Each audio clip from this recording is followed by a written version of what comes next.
Mĩcinga ĩtandatũ na rithathi 16 nĩirĩkĩtie kũneanwo kũrĩ maabitha a borithi mwena wa Transmara kaunti-inĩ ya Narok, na nĩ kũrũmĩrĩra watho ũrĩa wĩrĩga kũrutwo kũrĩ andũ arĩa megwatĩire matharaita maya na njĩra ya ngungo makorwo makĩmaneana na njĩra ya thayũ kwa ihinda rĩa thikũ 3.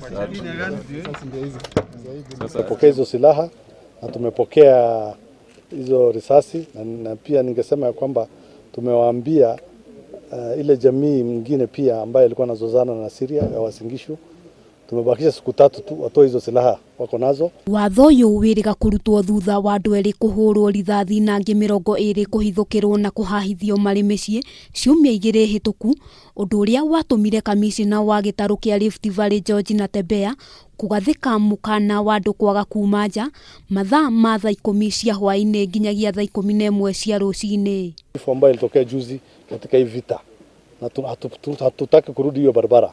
Kama serikali tutahakikisha kwamba ile silaha hatari zote zimebaki zimetolewa katikati ya wananchi. Munini wa kamishna kaunti-inĩ ya Narok Noah Mohamed nĩorĩtie andũ arĩa marĩ na matharaita mangĩ ta mĩguĩ gũkorwo makĩmaneana kũrĩ maabitha a borithi nĩguo thayũ ũkorwo ũkĩthingatithio mwena ũyũ. Tungependa hizo mshale zote pia wale wako nazo wazirudishe kwa chief. Tupange siku alafu tuzichome zote ndio ionekane amani imerudi kabisa. Oho Mohamed augĩte watho wa kabiũ ndũgũkorwo ũkĩenyenyo nginyagia rĩrĩa thayũ ũkonekana matũra-inĩ maya.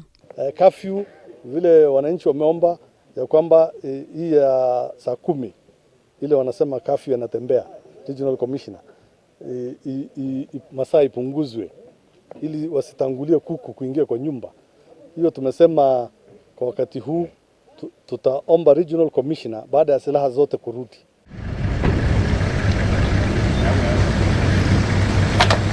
Handũ-inĩ ha Kameme TV, rĩtwa rĩakwa nĩ Wambui wa Njũgũna.